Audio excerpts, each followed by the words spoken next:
Everyone loves a bargain, right? But here's the thing. The secret isn't whether you discount, it's the number that you pick, because a single digit can be the difference between getting a few sales and being sold out this Black Friday. Hey, welcome to the episode. I'm Deb Szabo, and in this 10-part series, I have got Stacey Hughes, Facebook ads expert, joining me in the studio as we take you through how to create a successful Black Friday campaign. Now, this is episode 3, and joining me in the studio is Stacey. How are you going? I'm going well today. I'm excited to talk about pricing. Me too. I love, for me, pricing psychology is just something that I've always been obsessed with. I think it's because it's an observation of buyer behavior and how we buy. And I've seen it in practice so many times in business. And the little things can make a huge difference in getting sales. So let's jump into the episode, Stace. What do you think about numbers? What's your experience? Yeah, it's definitely some psychology based around numbers. I always find that the magic numbers of 7 and 9 really is something that does work. And it's not just random. You don't think you're randomly slapping a percentage on your offer and hoping that it works. There's actually some science behind, or some psychology behind, these numbers. Yeah, absolutely. And today we're going to talk all about magic numbers and the pricing psychology that actually works. And what you just said then is a thing about the 9 and 7. And the 9 and 7 is the left digit effect. And there's actually multiple studies out there that show it's what we call charm pricing. And that left digit effect is because when you use a 7 and a 9, the psychology is that our brains see, let's say we've got $29 and instead of $30, our brain sees the 2, not the 3. And that's that left digit effect. So when it comes to pricing things, have a think about, what are your current offers even now, not just even for Black Friday? Yeah, that's right. And then think about how you can put a 9 or a 7 and see if that makes a difference. Yeah, absolutely. The MIT and the University of Chicago. So with psychology today, the pricing psychology, I went through and looked at different studies. Now, there was one study there that they had where they actually had a woman's dress. They had $34, $39, and $44. And the one that outsold, you'd think it would be the cheaper one, right? You think I purchased the $34. I know I want to purchase something cheaper. But in fact, the study showed that the majority of people had picked the $39 offer. And in fact, it actually increased sales by 24%. Wow, that is crazy.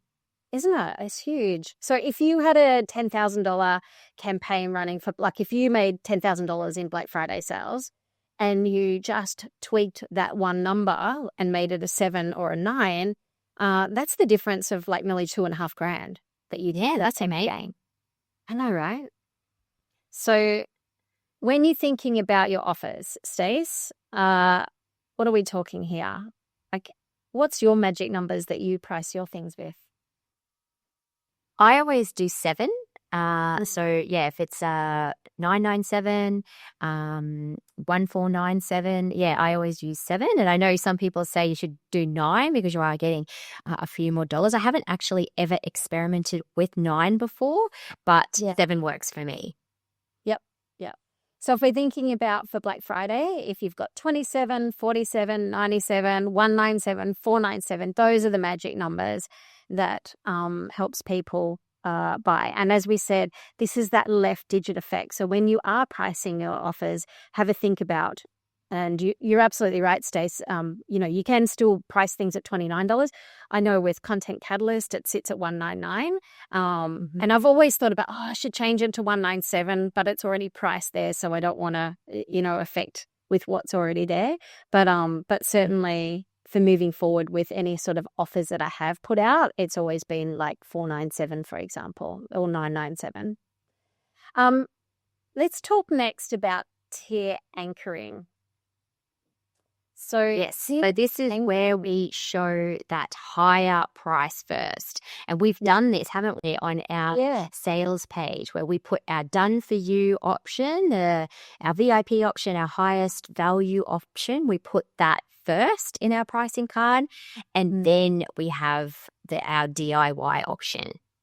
Yeah, absolutely. And so tier pricing is where you put your premium offer first and then scale and show the other offers. So, for example, I work with some wineries, and often they think that they would put their cheaper product, their entry-level product, at the top of their price menu, where in fact you should actually do it the other way around, because if people see your premium product first and then they get down the bottom and then they go, oh, that's actually a lot more affordable. Really good restaurants do it as well. Like if you get a wine list in a restaurant, if a sommelier has done their job in tier anchoring with their pricing, you'll often see the Moet and the Taittinger and things like that at the top of the list with the champagne, and then underneath is the house brand, Yes.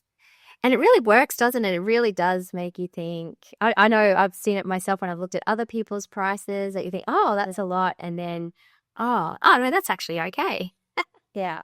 And you mentioned that before. So for anyone that has just joined and this is your first episode you're listening to of ours, Stacey is a Facebook ads expert, and we've teamed up together to create Black Friday lead machines. So over a 3-day period, we're going to help you create your offers, your funnel, your content, and your ads ready in time for Black Friday. So we have in there that done for you service. So that's our premium product. And then we have our VIP bundle. And then we have the lead machine offer for everyone else. So that is one of the things that I have seen work in person, as well as having that theory of pricing psychology actually works. And if I go back to that, PMC did studies on, this is the pricing psychology studies that came out, and price anchoring can actually increase perceived value by 32%. So again, those numbers are real of why this actually works as well. So, yeah, and there also was a study where they tested pricing order in a bar over 8 weeks, and they displayed high to low, and the average sales were $6 versus $5 from low to high. So there was a 4.2% increase just by changing the order, going from high to low. That's really interesting. I used to have a cheese business years ago, Stace, and one of the things that, like, I had 2 of the cheeses were like the most expensive items. They were $15 for, the jar of marinated feta, right? And whenever I handed out samples, I would always put samples of those 2 expensive products first, because people would try them and they're like, oh, that's really good. But then I would also have a product which was the entry level thing. And they would, if they didn't buy the top level jar of cheese, they would buy the entry level brie at $6. So you were still getting that sale. Yeah. The next thing is always show both prices as well. So that is, if you are doing a Black Friday offer, show your recommended retail price on it, and then show your Black Friday offer as well. And I know I did this the other day with an email that went out for one of my clients, is that, it's really important that you use that before and after and show the benefit, because everyone loves to get a bargain, right? So if I see something that's $300 normally and I can get it for $97 and I can see the actual difference of the pricing, I'm going to buy. I'm just going to jump on it so much quicker. And it just creates that visual anchor too, that, there was a price, it's crossed out, and then there's a new price. And that, really helps with that price anchoring as well. And it's also with those magic numbers. Sometimes you are better off actually showing the value. So especially when you're doing small percentages, for example, if you said it's a 10% saving, it doesn't necessarily sound a lot. But if it was a $500 saving, being still 10%, then you would say save $500, not save 10%. Yeah, things more. Yeah, 5 or 10% to me doesn't sound like much of a discount. But then if you see the dollar amount, it feels more, doesn't it? Yeah. So always show the value of what people are saving, especially if the numbers don't, if you're rounding out your numbers. And the other thing as well, use those bold contrasting colors like I've got on screen here for anyone that's watching this episode. Use those bright colors as well. So let's talk about discounts now, Stace, because you mentioned before about stingy numbers. When it comes to Black Friday, I love me a 50% off sale. It's like, Yes, 50 is good. 50 is definitely. Yeah, 40 to 60% feels generous. Yeah. But yeah, 10, 5, 10, 20. When I see 5%, I think, why do they even bother? Yeah. So in that Does case, feel stingy. it does, doesn't it? So if you are giving, say, a 5 or 10% discount because it's a high ticket offer, that could actually be a few $100s, even thousands of dollars. So you're better off saying the saving is the dollar amount, not the discount amount with that. And show the value of what you're saving in dollars, not in the percentage. But yes, 40 to 60%, again, research shows that that's the amount that feels generous and believable. Anything under 20% feels a bit stingy. Like you said, if it's like 10 to 15%, it's like, yeah, okay. But again, if you were showing a price of a product and it's normally $40 and they're getting it for $30, that's when you can show that it's a $10 saving rather than the percentage discount. Now, the other thing there, it's got 70% feels suspicious. Here's what I would recommend if you were doing, and I have done 70% clearance sales, and I know that they work really, really well. But what I recommend in that instance is provide the why. Like, why is it 70%? Because if you're doing a 70% sale because it's the bin end clearance of something, or you're running out of product that no longer exists, and you want to clear it, then 100% that 70% seems it has a story behind it, so it's not suspicious for people. It's like, oh, okay, that's why, because then we can start to think that it's no good. But if you have a story about why you're getting, discounting something at that price, 100%. And also, if you've got a membership and you've just started that membership, it could be a way just to get people into your membership. So you might do a higher percent, so 70 to 90, but again, telling that story of, that it's a beta launch, or this is an offer that you're going to be grandfathered in on, or some type of one-time only special, just to get people into your membership. I love that, actually, because I'm thinking at the end of the story doing it, but you're saying do it at the beginning of when you're launching something, do a really hot offer in that way. Because 70%, there's that 7 number again. So I'm thinking that, yeah, definitely that 70% works, but just be aware to make it so it's the story behind it. Even when I sell things on Marketplace, right, I'm like, I will say why I'm selling something as well. Yeah. What's the story? Why are you getting rid of it? Colors. So, this is a really big consideration when it comes to Black Friday, because we do want to consider, often we think that if your colors are, say, green and yellow or green and blue or something like that, often we think that we have to stick to those colors when we're doing a Black Friday campaign. Mm-hmm. Talk to me about that, Stace.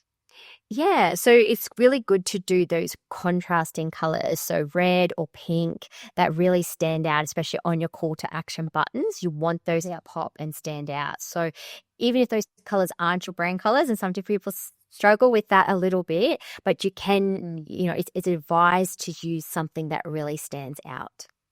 Yeah, absolutely. And think of it like this, and as I'm just putting on my marketing hat now, it's like when it comes to doing campaigns, like big brands do this all the time. They will have a specific look for that particular campaign. So all your collateral, as long as it's consistent throughout that particular campaign. So when you're doing your Black Friday and you're going into Canva, there's a whole lot of templates in Canva. Pick the look and the style and carry that through. Have that contrasting color. I've got some statistics on colors as well, Stace. So 34% increased buys using red. So if you've got red as a call to action button or a highlight button on your website page or in your collateral, or like on your marketing, then you can increase your click through by 34%. So it has, like, if you're sending out an email and it's all black and white and having a really clear red button for them to click, it's going to stand out, right? So it's really good for those flash sales and impulse buys. Yeah. The And next then one we've blue. got, Yeah. go for it. Oh, blue is about credibility, and often a lot of financial service type or money type businesses use that one because it shows trust. Yeah.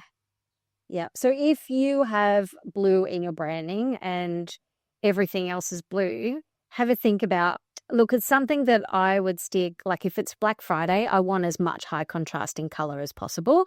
But if you're looking at, colors for your brand, then definitely test it with A/B testing with your blue. So if you're in financial services and you need that credibility, then keep everything else neutral, but have that button, if you need to keep your blue, really prominent, and use the brightest shade of that variant blue as well. That's another thing. Green. Yeah, well, a lot of health businesses use green. So again, that is, like you mentioned, if you're using that, make sure it's something that stands out. It's going to stand out against your page. So maybe a different shade of green. Yeah. So when it comes to ad stays, like when you put your ads up on Facebook, that button, that buy now button, that picks up the colors that's in your collateral, right? And it highlights that color. Yes, depends on the placement, but yeah, often it picks up a color, like your brand colors. So that's where it's really important to think about that with your collateral, because again, and I know when we've done some ads, like sometimes the video is more duller colors, and so the color, the popper color, doesn't stand out as much. So it's really important to make sure that you've got something that contrasts highly. And if you're going to use, say, green, use a really bright shade of green. I know there's one creator that's lime green, and it stands out so much, especially because I've got screenshots of all of their stuff. And so when I'm going back through my photo album, it stands out a lot as well. All right, the other one is orange, which is what we've got on our landing page. Yeah. So it gives that urgency, warmth, persuasion, and gets more clicks. So again, that contrasting color. Always remember to put a call to action in the top fold. So especially if you are sending traffic from ads, you want it to go into the top fold and make it really easy, prominent call to action button there. Obviously put them throughout the rest of your page as well, but always have them in the top, at least one in the top of your website. Yeah, for sure. So when it comes to building your Black Friday campaign, we are running the Black Friday lead machine, which starts on Wednesday, Stace. Talk to us about what we're doing. Yes, so we got a 3-day sprint where we're going to be taking you through building your offer on day one. So that's happening Wednesday. And Deb's got some amazing AI tools that she's going to share with us so that we can use to help create that offer. Then on Thursday, we're going to be creating content to promote our offer that we created on Wednesday. And then on Friday, I'm going to walk you through how to set up your ad campaign. So one, you can list build and get ready before the actual time of Black Friday. And then when you're in Black Friday, how you can retarget and make those sales. Yeah, for sure. And for anyone that hasn't already listened to our episode about your offers, go back. The details are in the show notes. But we've already talked about in episodes 1 and 2 of why you need a Black Friday offer, because some people think, it's got nothing to do with me. I don't need to do a Black Friday offer, or I don't have anything to sell for Black Friday because I'm not a retailer. But what I want to say is that this is a prime time of the year where people are spending money. And I mean, nearly $7 billion Australians have spent on Black Friday weekend. So people are primed to buy, and it's really about us putting our offers up at that time as well. And I feel like it's also the thing, and that's why I say if you're not quite sure what to sell, go back and listen to our previous episode about there's 8 different types of offers that you can sell. So you don't always have to think, I don't want to discount my main offer. I don't want to discount my main product. There are 8 different ways on how you can put together a Black Friday offer. And that's what we're going to talk about in this podcast series is how you can build a campaign, because as you said, Stace, it's not just about making sales on the day. It's also about building your list and nurturing your list for when you are launching, say, next year, you know? Yeah, exactly. Or just getting people excited about who you are and what you offer. And, Black Friday is that opportunity to showcase yourself as well. And we spoke about that in offers. Sometimes, people might know you for this, but you might actually do, this, and this as well. So it's a great opportunity to be able to pull out something that you can showcase your skills in as well. So the next episode, Stace, we've got coming up is talking about what sort of content we're going to build. And this is going to be in our next episode. And then we're going to be talking about ads and how to get your ads right. Why is it important to start now with your campaign when you're doing Facebook ads? Yeah, because it's about building up your audiences. So, Meta's a machine, a beast that we have to feed with our content. So if we can the sooner we can start showing it who we want to target, then the better that's going to help our ad campaigns, so that we're not just running cold campaigns. They're very expensive to do that. And we're not just running a really short sales campaign over the Black Friday time. We're actually building up our audiences by setting up our campaigns now. Yeah, absolutely. So for anyone that wants to join our Black Friday lead machine, they can jump onto blackfridayleadmachine.com. We kick off on Wednesday, Thursday and Friday. Over those 3 days, we're going to build your offers, your content and your ads, so you're ready to go when November hits, because we don't want to wait till the last minute. And I know myself, I think we were talking about this the other day, right? It's like, get around to doing that, and you never get around to doing it. So this is a great opportunity to get in, do it with us, and that way, if you get stuck on any of the tech stuff, you've got people in the room that can help you do that, right? Yeah, absolutely. We're very generous, and we're very helpful, and we will help you get this finished. Yeah, so we've already got our members that are participating in this. So if you want to join us for Black Friday Lead Machine, the details are in the show notes. And Stace, I'm going to see you in the next episode where we're going to be talking about what kind of content that we need for Black Friday as well. Amazing. Can't wait. Okay. See you in the next episode. Thanks for joining us. Bye.